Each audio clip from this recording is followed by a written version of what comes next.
Hello and welcome to Lavneesh sir की क्लास। आज की ये शिक्षा निदेशालय राष्ट्रीय राजधानी क्षेत्र दिल्ली की वर्कशीट नंबर 30 जो कि कक्षा 7वीं के विद्यार्थियों के लिए है, यह ली गई है गणित विषय से। और आज इसमें हम जिस टॉपिक पर चर्चा करने वाले हैं ना, वह है त्रिभुज और उसके गुण, जिसके अंतर्गत हम सीखेंगे समकोण त्रिभुज और पाइथागोरस गुण को। तो चलिए बिना समय गवाए शुरुआत करते हैं मेरे साथ और समझने की कोशिश करते हैं। तो देखिए स्टूडेंट्स, आज का जो टॉपिक है बहुत इंपॉर्टेंट है, पाइथागोरस गुण। अगर आप इसको एक बार सीख लेंगे तो आप 9th और 10th में भी जब ये टॉपिक आएगा तो उसको बहुत आराम से कर लेंगे। तो चलिए देखते हैं आखिर ये है क्या। बच्चों, घर पर एक स्थिति पर विचार करें जहां आपको दीवार से एक पेंटिंग उतारनी है जो फर्श से 8 मीटर की ऊंचाई पर है। इसके लिए 10 मीटर लंबी सीढ़ी का इस्तेमाल करना है। सीढ़ी को दीवार के आधार से कितनी दूर रखना चाहिए? हम दीवार और सीढ़ी के बीच की दूरी का पता लगाने के लिए पाइथागोरस गुण का उपयोग करते हैं। तो जैसा आप इस चित्र में देख रहे हैं ना कि एक दीवार जो कि 8 मीटर ऊंची है और सीढ़ी जो है वो 10 मीटर लंबी है।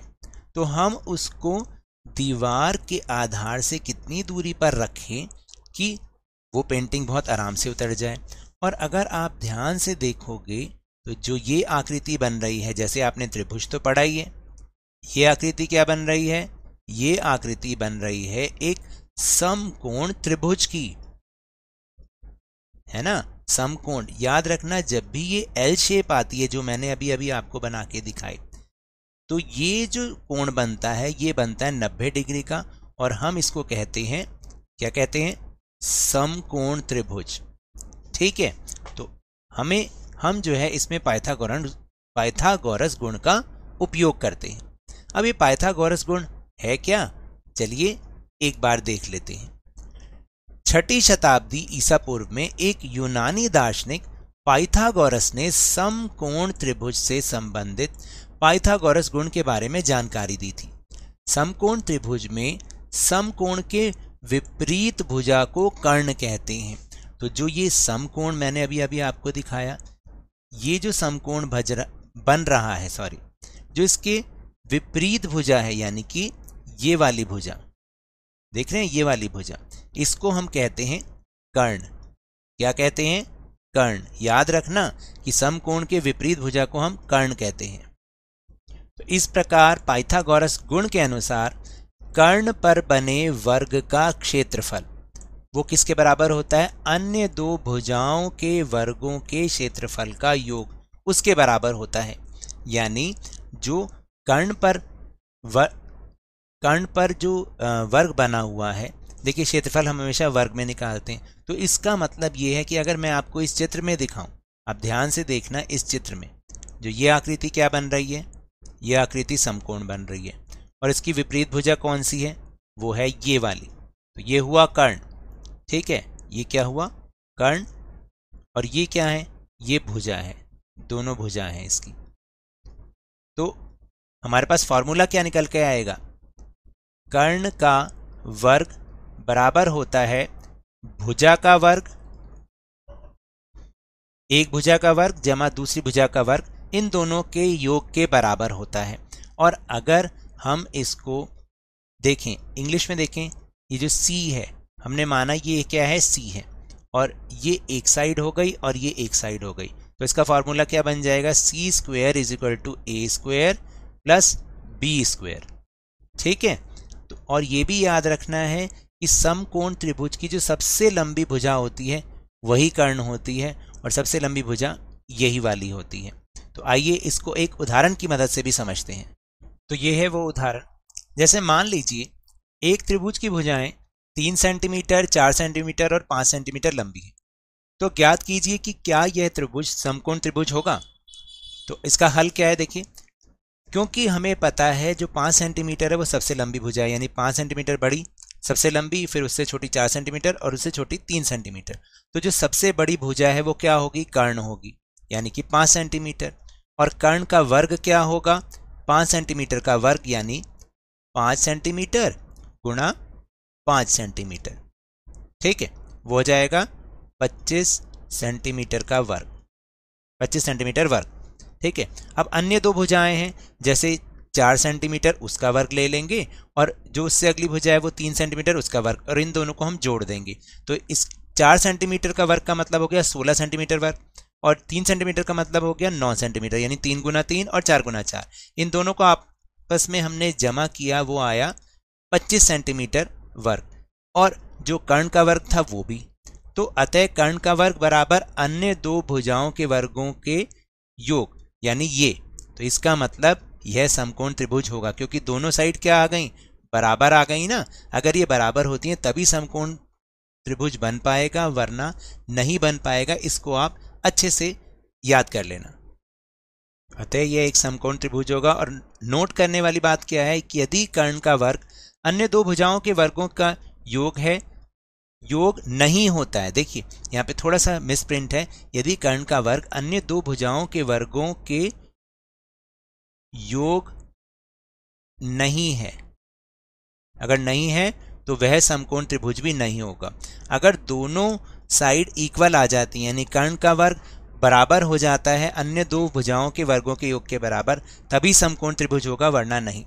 तो चलिए अब हम चल रहे हैं अपने प्रश्नोत्तर की ओर।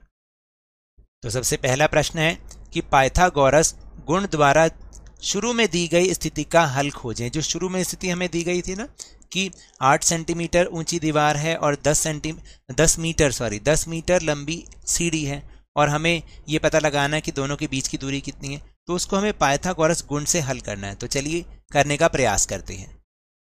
तो देखो पहले क्वेश्चन की फिगर कुछ इस तरीके से बनी हुई है वहां पर वर्कशीट में आपकी, है ना। तो देखो पाइथागोरस गुण के अनुसार, यानी अकॉर्डिंग टू पाइथागोरस प्रॉपर्टी, हमने फॉर्मूला निकाला था c² = a² + b²। हमने ये निकाला था। मान लीजिए ये है c, इसको हमने मान लिया a और इसको मान लिया हमने b।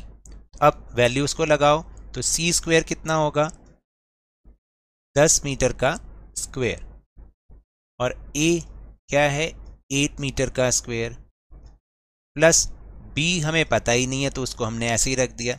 यहाँ पर इसको सॉल्व किया तो ये आ गया 100 मीटर स्क्वायर, ये आ गया 8 × 8 यानी 8 गुना 8, वर्ग का मतलब 8 गुना 8, वो हो गया 64 मीटर का स्क्वायर। इसको आप ऐसे ही लिखा रहने दो। अब b की जब आप वैल्यू निकालोगे तो क्या होगा, 100 मीटर स्क्वायर में से 64 मीटर स्क्वायर को माइनस कर दोगे तो वो आ जाएगा 36 मीटर स्क्वायर, यानी b² = 36 मीटर स्क्वायर। तो b की वैल्यू क्या आ जाएगी, वो आ जाएगी 6 मीटर, है ना आसान। तो आपका आंसर आ जाएगा 6 metre. This is your answer, यानी हमें दीवार के आधार से 6 मीटर की दूरी पर सीढ़ी को रखना पड़ेगा। दैट मीन्स जो वॉल का बेस है उससे 6 मीटर के डिस्टेंस पर हमें अपने लैडर को रखना पड़ेगा। इस तरीके से हमें इसको करना है। तो चलिए अब हम दूसरा प्रश्न करने की कोशिश करते हैं। रीना को एक समकोण त्रिभुज बनाना है और आप उसकी मदद कीजिए कि वह कौन सी माप लेकर त्रिभुज बनाए। तो उसके पास दो माप हैं। पहली माप है 6 सेंटीमीटर, 8 सेंटीमीटर और 9 सेंटीमीटर, और दूसरी माप है 6 सेंटीमीटर, 8 सेंटीमीटर और 10 सेंटीमीटर। यानी आपको इन दोनों से करके देखना पड़ेगा कि किस में समकोण त्रिभुज बनेगा और किस माप से समकोण त्रिभुज नहीं बनेगा। तो पहले हम पहली वाली माप से बनाने की कोशिश करते हैं। मान लीजिए उसमें a हो गया 6 सेंटीमीटर, b हो गया 8 सेंटीमीटर और c हो गया 9 सेंटीमीटर। फिर हमें समकोण त्रिभुज बनाने के लिए ये वाला फार्मूला, पाइथागोरस वाला फार्मूला जरूर याद रखना है, c² = b² + a²। तो c² कितना हुआ, 9 का स्क्वायर बराबर 8 का स्क्वायर जमा 6 का स्क्वायर। तो स्क्वायर का मतलब या वर्ग का मतलब मैंने समझाया, 9 स्क्वायर का मतलब 9 गुणा 9, 8 का स्क्वायर मतलब 8 गुणा 8, और 6 का स्क्वायर मतलब 6 गुना 6। अगर आप इसको यहाँ पर इस तरह से भी लिख सकते हैं, 9 गुणा 9, 8 गुणा 8 और 6 गुना 6, ये उत्तर हमारा आया 81 बराबर 64 जमा 36। जब हमने इसको जमा करके देखा तो एक तरफ तो 81 है और दूसरी तरफ आया 90, तो क्या ये दोनों बराबर हैं? नहीं। तो इसका मतलब इससे हमें समकोण नहीं बन सकता, या मैंने लिख दिया है नहीं। फिर है दूसरी सिचुएशन, ए मान लिया ए बराबर 6 सेंटीमीटर, बी बराबर 8 सेंटीमीटर और सी बराबर 10 सेंटीमीटर। फिर फॉर्मूला वही लगाना है, सी स्क्वायर बराबर बी स्क्वायर प्लस ए स्क्वायर। स्क्वायर का मतलब उसी संख्या से गुणा करना है, तो सी मतलब मान लीजिए 10 का स्क्वायर, ए का मतलब 6 का स्क्वायर और बी का मतलब 8 का स्क्वायर, आगे पीछे रख सकते हैं। तो इससे आया हमारे पास 100, इससे आया हमारे पास 64 और इससे आया 36। तो इधर तो 100 है, 64 और 36 100, यानी 100 बराबर 100। जिससे तो कंडीशन नंबर जो दूसरा है, इससे समकोण त्रिभुज बन पाएगा। तो इससे हमारा समकोण त्रिभुज बन पाएगा। अब आपको समझ में आया कि पाइथागोरस थ्योरम का एक तो फार्मूला याद कर लीजिए और इस तरीके से हमें क्वेश्चन को करना है। अगर आज आप 4 में से 2 प्रश्न भी सीख जाते हैं तो मेरा वर्कशीट सिखाने का जो एक उद्देश्य है वो सफल हो जाएगा। फिर चलते हैं तीसरे प्रश्न पर। फिर तीसरा प्रश्न है कि एक त्रिभुज है ABC। यहाँ अगर आप देखेंगे कि एक त्रिभुज है ABC, ये वाला, जिसमें कोण C एक समकोण है, यानी कोण C एक समकोण है।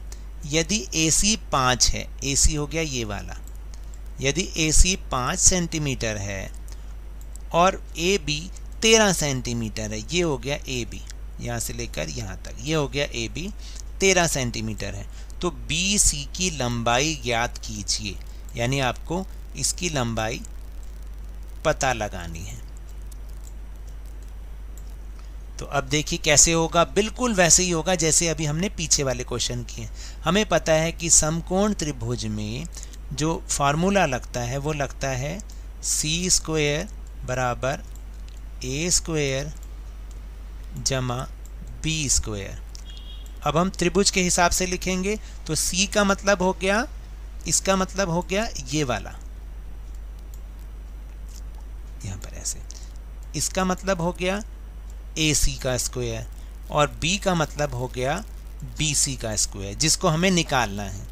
तो अब हमें क्या करना है कि जो हमें निकालना है उसको एक तरफ ले जाएंगे। जब इसको हम इधर लेके जाएंगे तो ये BC, या ये ऐसे भी लिख सकते हैं BC स्क्वायर बराबर AB square minus AC square, क्योंकि इसकी हम साइड चेंज करेंगे।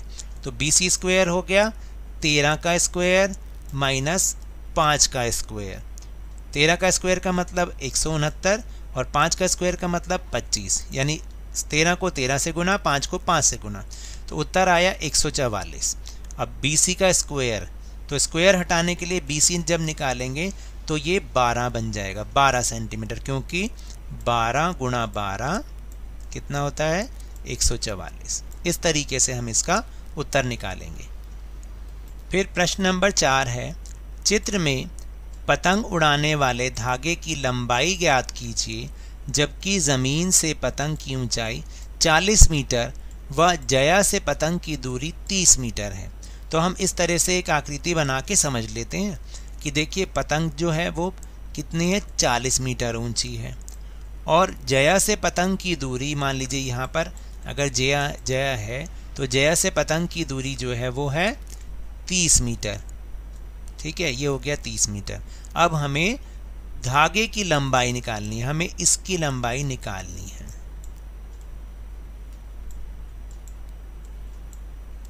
इसकी लंबाई निकालनी है हमें।